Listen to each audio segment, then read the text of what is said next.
മാനേജറെ മർദ്ദിച്ചുവെന്ന പരാതിയിൽ ചലച്ചിത്ര നടൻ ഉണ്ണി മുകുന്ദൻ മുൻകൂർ ജാമ്യം തേടി കോടതിയെ സമീപിച്ചു. എറണാകുളം പ്രിൻസിപ്പൽ സെഷൻസ് കോടതിയിലാണ് ജാമ്യ ഹർജി നൽകിയത്.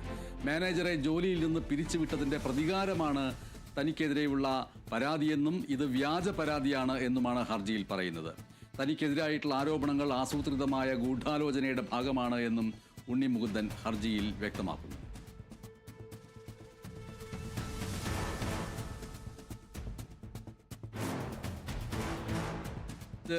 വിവരങ്ങളുമായിട്ട് ചേരുന്നു കൊച്ചിയിൽ നിന്ന്. എന്താണ് ഇതിൽ പ്രധാനമായിട്ടും പറയുന്നത്? MS മാനേജറെ മർദ്ദിച്ച കേസിലാണ് ഉണ്ണി മുകുന്ദൻ ഇപ്പോൾ മുൻകൂർ ജാമ്യാപേക്ഷ തേടിയിരിക്കുന്നത്. എറണാകുളം പ്രിൻസിപ്പൽ സെഷൻസ് കോടതിയിലാണ് ഹർജി നൽകിയിരിക്കുന്നത്. ഇതിൽ പ്രധാനമായും വ്യക്തമാക്കുന്ന കാര്യമെന്ന് പറയുന്നത് ഗൂഢാലോചനയുടെ ഭാഗമായിട്ടാണ് തനിക്കെതിരെ ഈ ഒരു പരാതി നൽകിയിരിക്കുന്നത്. താൻ മർദ്ദിച്ചിട്ടില്ല, കൂടാതെ തന്നെ വ്യക്തിപരമായിട്ടുള്ള നേട്ടങ്ങൾക്ക് വേണ്ടിയാണ് ഈ ഒരു പരാതി നൽകിയിരിക്കുന്നതെന്നാണ് ഉണ്ണി മുകുന്ദൻ ഈ മുൻകൂർ ജാമ്യ ഹർജിയിൽ പ്രധാനമായും ചൂണ്ടിക്കാണിക്കുന്ന ഒരു കാര്യമെന്ന് പറയുന്നത്. കാര്യങ്ങളെ കുറിച്ചാണ് വിനയരാജ് സംസാരിച്ചുകൊണ്ടിരിക്കുന്നത്. വിനയ തുടരണം. അതോടൊപ്പം തന്നെ ഈ മാനേജറുടെ ദൃശ്യങ്ങൾ, മാനേജർ ഇതുമായി ബന്ധപ്പെട്ട് നൽകിയ സംഭാഷണങ്ങളെല്ലാം നമ്മുടെ മുന്നിലുണ്ട്. ആ ദൃശ്യങ്ങൾ അതേപോലെ തന്നെ ഉണ്ണി മുകുന്ദനുമായി ബന്ധപ്പെട്ട ദൃശ്യങ്ങളെല്ലാം കാണിച്ചുകൊണ്ടുകൂടി ഈ വാർത്ത തുടരും. വിനയ തുടർന്നോളൂ. പരാതി ആസൂത്രിതമാണ്, ഗൂഢാലോചനയുടെ ഭാഗമായിട്ടാണ് തനിക്കെതിരെ പരാതി നൽകിയിരിക്കുന്നതെന്നാണ് ഉണ്ണി മുകുന്ദൻ പ്രധാനമായും സൂചിപ്പിക്കുന്നത്. കൂടാതെ തന്നെ ആരോപണങ്ങൾ, ഈ പരാതിയിലുള്ള ആരോപണങ്ങൾ ഇൻഫോ പോലീസിൽ കഴിഞ്ഞ ദിവസമാണ് ഉണ്ണി മുകുന്ദന്റെ മാനേജർ എന്ന് പറഞ്ഞുകൊണ്ട് വിപിൻ കുമാർ പരാതി നൽകിയിട്ടുണ്ടായിരുന്നത്.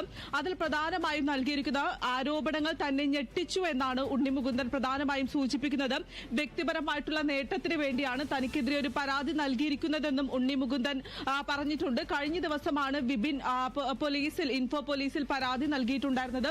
ഈ പരാതിയിൽ പ്രധാനമായും ചൂണ്ടിക്കാണിച്ചിട്ടുണ്ടായിരുന്നത് ഉണ്ണി മുകുന്ദൻ തന്നെ മർദ്ദിച്ചു, തന്നെ അസഭ്യം പറഞ്ഞു, തന്നെ കൊലപ്പെടുത്തുമെന്ന് ഭീഷണിപ്പെടുത്തിയെന്നടക്കമായിരുന്നു പരാതിയിൽ സൂചിപ്പിച്ചിട്ടുണ്ടായിരുന്നത്. ഈ ഒരു പരാതിയുടെ അടിസ്ഥാനത്തിൽ 6 വകുപ്പുകൾ ചുമത്തിയായിരുന്നു ഉണ്ണി മുകുന്ദനെതിരെ FIR അടക്കം രജിസ്റ്റർ ചെയ്തത്. ഉണ്ണി മുകുന്ദനെ പോലീസ് സ്റ്റേഷനിൽ ചോദ്യം ചെയ്യലിന് വിളിപ്പിക്കാൻ ഒരുങ്ങവെയാണ് ഇപ്പോൾ ഉണ്ണി മുകുന്ദൻ കോടതിയെ സമീപിച്ചിരിക്കുന്നത്. മുൻകൂർ ജാമ്യം തേടിയാണ് ഉണ്ണി മുകുന്ദൻ ഇപ്പോൾ കോടതിയെ സമീപിച്ചിരിക്കുന്നത്. കഴിഞ്ഞ ദിവസം പ്രധാനമായും ഈ വിപിൻ ആരോപിച്ച ഒരു കാര്യം എന്ന് പറയുന്നത് ഈ ഇടയായി തന്നെ ടൊവിനോ തോമസിന്റെ പുതിയ ഒരു ചിത്രം പ്രദർശനത്തിന് ഇറങ്ങിയിട്ടുണ്ടായിരുന്നു. ആ ചിത്രത്തിനെ പ്രശംസിച്ചുകൊണ്ട് താൻ സമൂഹ മാധ്യമങ്ങളിൽ ഒരു പോസ്റ്റ് ഇട്ടു. ആ പോസ്റ്റ് ആദ്യം പിൻവലിക്കണമെന്ന് ഉണ്ണി മുകുന്ദൻ ആവശ്യപ്പെട്ടു. എന്നാൽ താൻ അത് പിൻവലിച്ചില്ല. അതിന്റെ വൈരാഗ്യമാണ് തന്നെ മർദ്ദിച്ചതെന്നായിരുന്നു വിപിൻ പ്രധാനമായും പോലീസിൽ പരാതി നൽകിയിട്ടുണ്ടായിരുന്നത്. കൂടാതെ തന്നെ മറ്റൊരു കാര്യം എന്ന് പറയുന്നത് തന്നെ മർദ്ദിച്ചു, അസഭ്യം പറഞ്ഞു, തന്നെ കൊലപ്പെടുത്തുമെന്ന് ഭീഷണിപ്പെടുത്തി. ഈ ഉണ്ണി മുകുന്ദന്റെ മാർക്കോ ചിത്രത്തിന് ശേഷം ഇറങ്ങിയ പല ചിത്രങ്ങളും പരാജയപ്പെടുന്ന ഒരു സാഹചര്യം ഉണ്ടായിരുന്നു. അത് ഉണ്ണി മുകുന്ദനെ സാരമായി ബാധിക്കുന്ന ഒരു സാഹചര്യം അടക്കം ഉണ്ടായിരുന്നു. ഇതിന്റെ അടക്കം വൈരാഗ്യമാണ് തന്നെ മർദ്ദിച്ചതെന്നായിരുന്നു വിപിൻ പോലീസിന് നൽകിയ മൊഴി എന്ന് പറയുന്നത്. എന്നാൽ വിപിന്റെ ഈ ഒരു പരാതി പൂർണ്ണമായും നിഷേധിക്കുകയായിരുന്നു ഉണ്ണി മുകുന്ദൻ ചെയ്തിട്ടുണ്ടായിരുന്നത്. താൻ അത്തരത്തിൽ മർദ്ദിച്ചിട്ടില്ല, താൻ മർദ്ദിച്ചു, മുഖത്തടിച്ചു എന്നത് സത്യമാണ്. എന്നാൽ മറ്റൊരു രീതിയിലും താൻ മാനസികമായി അല്ലെങ്കിൽ ശാരീരികമായി മർദ്ദിച്ചിട്ടില്ല എന്നായിരുന്നു ഉണ്ണി മുകുന്ദൻ വ്യക്തമാക്കിയിട്ടുണ്ടായിരുന്നത്. CCTV ദൃശ്യങ്ങളുള്ള ഒരു ഫ്ളാറ്റാണ്. CCTV ദൃശ്യങ്ങൾ പരിശോധിച്ചാൽ അത് മനസ്സിലാകുമെന്നടക്കം ഉണ്ണി മുകുന്ദൻ വ്യക്തമാക്കുന്നു. ശരി വിനയരാജ്, ഇപ്പോൾ bishop Varghese Akkalakkal CPM general secretary MA ബേബിയോടൊപ്പം മാധ്യമപ്രവർത്തകരെ കാണുന്നു തത്സമയം. 2 ദിവസം മുമ്പ് ഞാൻ കോഴിക്കോടിൻ്റെ മെത്രാപ്പോലിത്തയായി സ്ഥാനമേറ്റെടുക്കുകയുണ്ടായി. അപ്പോൾ അദ്ദേഹത്തിന് എത്താൻ സാധിച്ചില്ല.